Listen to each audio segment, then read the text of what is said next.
बाबा के चरणों में कोटि कोटि प्रणाम। आप सभी महिलाओं को मेरा साईं राम। आज महिला दिवस के अवसर पे आप सभी को ढेर सारी बधाइयाँ। और मैं अंजलि जी का भी बहुत धन्यवाद करूँगी जिन्होंने मुझसे रिक्वेस्ट किया कि मैं कुछ बाबा के मैसेजेस आप लोगों के साथ शेयर करूं वीडियो के द्वारा।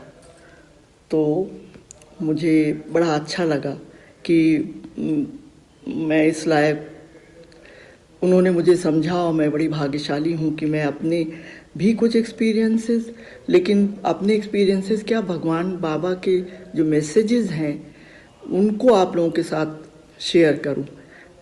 देखिए, अब हम लोग भगवान बाबा का 100वां जन्मदिन मनाने जा रहे हैं। 99वां है, लेकिन अब वो 100वें में प्रवेश करेंगे। यूँ तो भगवान बाबा बिल्कुल अनंत हैं, अविनाशी हैं, अजन्मे हैं, सर्वत्र व्याप्त हैं, निर्गुण हैं, निराकार हैं, परम ब्रह्म हैं, सर्वांतर्यामी हैं, सर्वशक्तिमान हैं, सर्वव्यापी भी हैं। तो उनका जन्मदिन क्या मनाना, वो तो न उनका जन्म हुआ है न वो उनका मरण, वो तो अनंत ही है। लेकिन साकार रूप में आके हम लोग को सशरीर भगवान ने जो ये मौका दिया कि हमें भगवान के दर्शन मिले और उनके मुखारविंद से हमें कुछ मैसेजेस मिले जो हमारे लिए बहुत ज़्यादा कीमती हैं। भगवान ने महिलाओं को बहुत ऊंचा दर्जा दिया है। उन्होंने यही बोला कि भगवान सब जगह नहीं रह सकते थे, इसीलिए उन्होंने माताओं को ये मौका दिया कि वो अब भगवान के मैसेज को उनके द्वारा सब तक पहुंचाया जा सके। क्योंकि देखिए, एक महिला जो है वो 3 घर संभालती है, अपने पिता का घर, फिर अपने पति का घर, फिर अपना ससुराल और अपने बच्चों को भी संभालती है। तो सोचिए महिलाओं की कितनी बड़ी ड्यूटी भगवान ने दिया है। और भगवान ने हमेशा कहा कि महिलाएं मेरे ज़्यादा करीब हैं, बहुत ज़्यादा करीब हैं, क्योंकि उनमें अनन्य भक्ति होती है। वो ज़्यादा डेडिकेटेड हैं, डिवोटेड हैं, भगवान के ज़्यादा करीब इसलिए हैं क्योंकि वो डिसिप्लिन भी फॉलो करती हैं, जो कि शायद पुरुष इतना नहीं करते। तो हम लोगों को ये जो सबसे ज़्यादा प्रैक्टिस करना है वो ये कि जो भी काम हम करें उसमें भगवान को साक्षी रखें। सुबह से रात तक, जब तक हम अपने बिस्तर पे सोने जाते हैं, सुबह उठते ही भगवान को धन्यवाद करें कि भगवान सशरीर हैं, हम स्वस्थ हैं, ठीक हैं, क्योंकि हमारे जो शरीर है उसमें आप हमारे हृदय में बसते हैं, आपका अबोध है।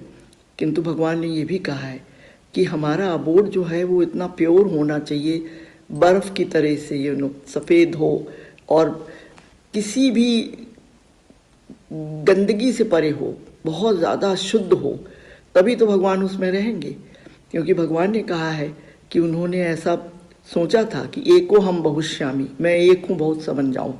तो उन्होंने बहुत से बनने के लिए किसको चुना? महिलाओं को चुना। तो देखिए हम लोग कितने भाग्यशाली हैं। तो हमें जो सुबह से रात तक करना है, चाहे हम बच्चों को पढ़ा रहे हो, स्कूल भेज रहे हो, खाना बना रहे हो, घर संभाल रहे हो, कुछ भी कर रहे हो, सब चीज़ों में हमें भगवान को साक्षी रखना है कि भगवान आप हमारे साथ हैं। जब हम ऐसा करेंगे तो हम गलत कामों से बचेंगे और हमारी सोच भी ठीक हो जाएगी। क्योंकि पूजा करना, घंटी हिलाना, भगवान ने कहा वो ज़रूरी नहीं है। वो हाथ ज़्यादा डिवोटेड हैं, ज़्यादा भक्तिमय हैं, जो किसी की मदद करते हैं, किसी भूखे को खाना खिलाते हैं, किसी के काम आते हैं। तो महिलाओं को भगवान ने जो सबसे ज़्यादा अपने काम के लिए चुना है, क्योंकि वो भगवान ने बोला कि हम जो हैं, महिलाएं हमारी रिप्रेजेंटेटिव हैं, तो हम लोगों को उसमें खरा उतरना है। यूँ तो भगवान जो हैं वो अनंत हैं, अविनाशी हैं, उनका जन्म मरण का तो कोई सवाल ही नहीं है, लेकिन सूक्ष्म रूप में सर्वत्र व्याप्त हैं, सर्वत्र व्याप्त हैं, सर्वांतर्यामी, सर्वशक्तिमान है, सर्वव्यापी हैं। तो हम लोगों को बस ये कोशिश करनी है कि हम लोग अपने भगवान को साक्षी रखें, क्योंकि रामावतार में वो कोदंडधारी हुए, कृष्णावतार में उन्होंने गीता का उपदेश दिया अर्जुन को। ऐसे करना चाहिए कि जैसे बस हम भगवान जो है हमारी इच्छा खुद ही पूरी करेंगे, हमें उनसे कुछ मांगना नहीं चाहिए।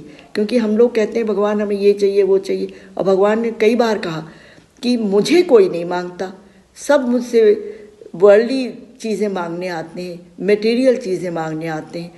अगर भगवान कहते हैं कि अगर मैं तुम्हारे साथ हूँ और मेरी कृपा तुम्हें प्राप्त है तो वो तो तुम्हें स्वतः ही मिल जाएगा।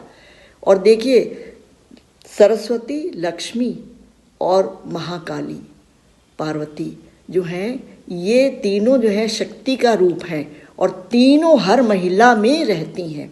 मगर हमें उस शक्ति को पहचानना है। विद्या की देवी सरस्वती है, धन की देवी लक्ष्मी है, और जो महाकाली है, पार्वती है, वो शक्ति का प्रतीक है। तो हम सब में वो मौजूद हैं, बस हमें उसको पहचानना है, उस शक्ति को पहचान के और उसी तरह करना है। पर अहंकार और इच्छा को भी त्यागना होगा अगर हमें भगवान की कृपा चाहिए तो मैं सोचती हूँ कि शायद मैंने अपने एक्सपीरियंस शेयर करके आपको ये भी मैसेज दे दिया कि अगर हमें भगवान की कृपा चाहिए तो हमें अहंकार और हमें इच्छा का बिल्कुल भी इच्छा को त्यागना होगा, तभी हमें भगवान की कृपा प्राप्त होगी। और भगवान हर तरह से हमारी अपने आप से इच्छा पूरी करेंगे बिना मांगे हुए।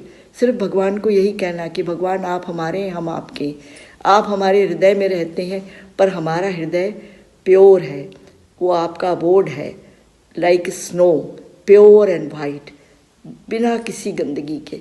तो मैं सोचती हूँ कि शायद मैंने अपना जो भी मैसेज था अपने एक्सपीरियंस के थ्रू शायद आप तक पहुँचा पाई हूँ कि हमें भगवान की कृपा और उनका सानिध्य चाहिए तो हमें क्या क्या प्रैक्टिस करना चाहिए।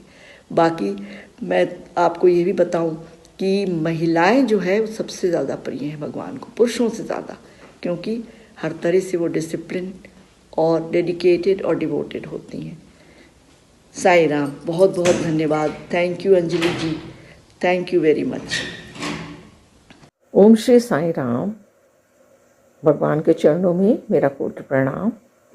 महिला दिवस पर आदरणीय रेखा जी का ये संदेश बहुत महत्वपूर्ण है।